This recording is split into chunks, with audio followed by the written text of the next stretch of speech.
نتیش کمار نے بہار کے وزیر اعلیٰ کی حیثیت سے لیا حلف، تیجسوی یادو نائب وزیر اعلیٰ۔ کیا وزیر اعظم 2024 میں بھی رہ پائیں گے؟ ہمارے لوگوں کے مشورے پر راستہ الگ کیا ہے نتیش کمار کا رد عمل۔ بہار کے عوام کے لیے کام کریں گے، لالو پرساد یادو کے افراد خاندان نے سیاسی تبدیلی پر کیا مسرت کا اظہار، پارٹی کارکنوں کا جشن۔ بی جے پی کی طرف سے نتیش کمار کے خلاف وشواس گھات مہم کا آغاز، وزیر اعلیٰ کے سیاسی زوال کی پیش قیاسی۔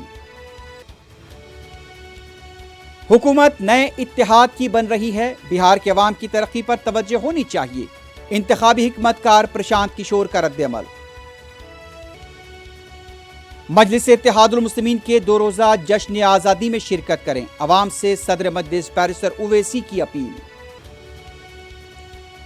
حیدرآباد کے مہدی پٹنم میں واقع ریسٹورنٹ میں سلنڈر پھٹ پڑے، 2 افراد زخمی، 13 کو بچا لیا گیا۔ فرضی سرٹیفکیٹ، بینک کو دھوکہ دہی اور ممنوعہ ڈرگز تیار کرنے والی ٹولیوں کا رچہ کنڈا، پولیس نے کیا پردہ فاش۔ حیدرآباد کے سیف آباد پولیس اسٹیشن حدود میں ظالم باپ کی مار پیٹ سے متاثرہ 3 سالہ معصوم بچی جاں بحق۔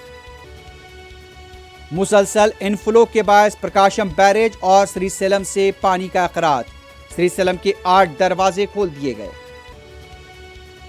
اور مقبوضہ فلسطین کے نیبلس ہیبرون میں اسرائیلی فورسز کی ٹارگٹ کلنگ، مہلوکین کی تدفین کے دوران جذباتی مناظر۔